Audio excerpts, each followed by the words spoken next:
Oui, je le veux. C'est une phrase qu'on aime bien et qu'on répète généralement les samedis dans les mairies.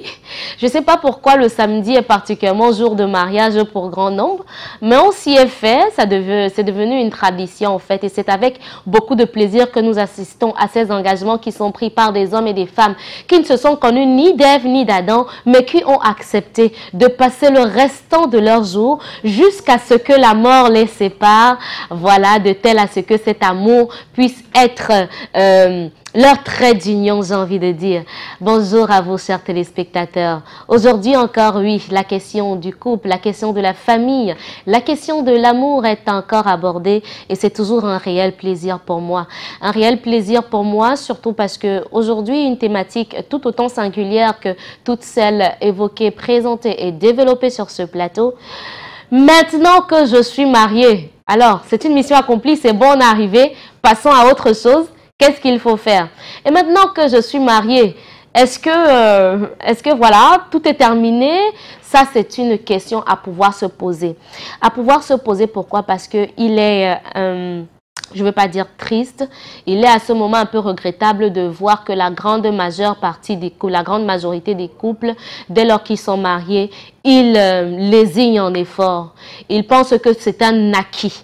Alors qu'à ce moment, c'est à ce moment qu'il faut pouvoir se donner. C'est à ce moment qu'il faut pouvoir encore travailler pour bâtir son couple. Laissez-moi vous dire que dès lors que vous êtes mariés, rien n'est plus un acquis. En fait, tout est même en danger bien avant que vous ne puissiez vous marier. Lorsque vous êtes célibataire et que vous avez pris le temps quelque part de vous préparer, j'ouvre cette parenthèse pour rappeler à tous ceux qui veulent considérer que la préparation au mariage est le gage d'un mariage réussi. Non, la préparation est indispensable. Elle nous équipe, elle nous prédispose à entrer dans cet environnement qui nous sera nouveau en fait. De la même façon qu'on se prépare à aller en classe supérieure, mais que cela ne garantisse pas que l'on puisse naturellement avoir succès à l'examen. Elle nous équipe cette préparation à entrer dans un mariage et à savoir effectivement les rouages et jalons qu'il faudra poser pour le réussir. Mais dites-vous que dès lors que vous êtes mariés, le véritable challenge commence. Le véritable challenge commence. C'est là où il faut s'investir. C'est là en fait qu'il faut travailler pour le couple. Rien n'est acquis. Ce n'est pas parce que vous lui avez mis l'alliance à la mairie. Ce n'est pas parce que chacun d'entre vous a dit « oui, je le veux » jusqu'à ce que la mort nous sépare. Je te promets de et je te promets de. Ces promesses à ce moment, en réalité, elles sont animées par les émotions du moment. Généralement, on ne les pèse pas vraiment. On les pèse par la suite. C'est pourquoi je voudrais encourager tous les couples mariés à insister sur le paramètre de la prestation vidéo. La prestation vidéo dans vos mariages est très importante lorsque vous allez pouvoir avancer dans le mariage. Lorsque vous regarderez les images encore de votre mariage et que vous vous souviendrez des paroles mot pour mot de ce que vous avez dit pendant vos temps de crise, pendant vos temps de conflit, cela pourra vous être avantageux, cela pourra vous être salutaire. Comme je le disais, et maintenant que je suis mariée, est-ce que je dois m'asseoir? Non, vous devez vous battre pour votre foyer. Parce qu'il y a ce qu'on appelle la lune de miel. Beaucoup pensent que la lune de miel, c'est aller à l'hôtel ou dans un pays étranger, du moins vivre un moment idyllique après le mariage dans un lieu choisi naturellement par le couple. Le temps peut-être d'effectuer le premier rapport sexuel ou le temps de se reposer. Non. La lune de miel, c'est le temps où le couple est encore sous le qui-vive de la passion. De telle en sorte que quand il prononce ton nom, tu frémis. Il y a ces papillons dans le ventre. Quand il t'appelle, ça devient chou bébé, machin, etc. Elle va te piétiner. Non, là, il n'y a pas encore de problème. Chérie, tu peux me piétiner, même si ça fait mal, je supporte. Et vice-versa. C'est ça le temps de la lune de miel. Les défauts passent inaperçus. Quelque part même, on accepte l'autre comme en le voyant comme une personne tellement parfaite, en même de nous apporter tout ce qui est nécessaire pour notre bonheur. Mais cette période a un deadline, j'ai envie de le dire. Pour certains couples, 3 mois, d'autres 6 mois. Mais vraiment, laissez-moi vous dire qu'elle ne dure pas cette période de passion. C'est pourquoi vous allez voir généralement que les données changent.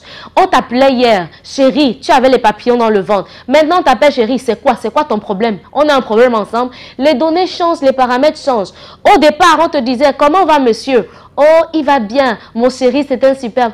Quand on te repose cette même question, pardon, laisse-moi celui-là, je sais qu'il est même comment, je sais, etc.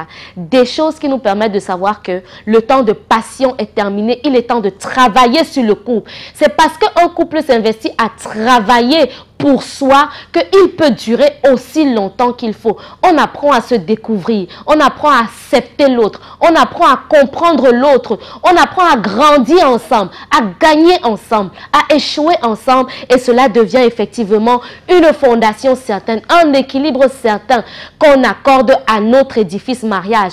Si vous voulez avoir un édifice de 5 niveaux, soyez certain que vous allez avoir à vous engager encore plus fermement que ceux qui se sont limités à désirer 2 niveaux. Le niveau naturellement, je fais un parallèle pour exprimer le bonheur et l'épanouissement de votre couple.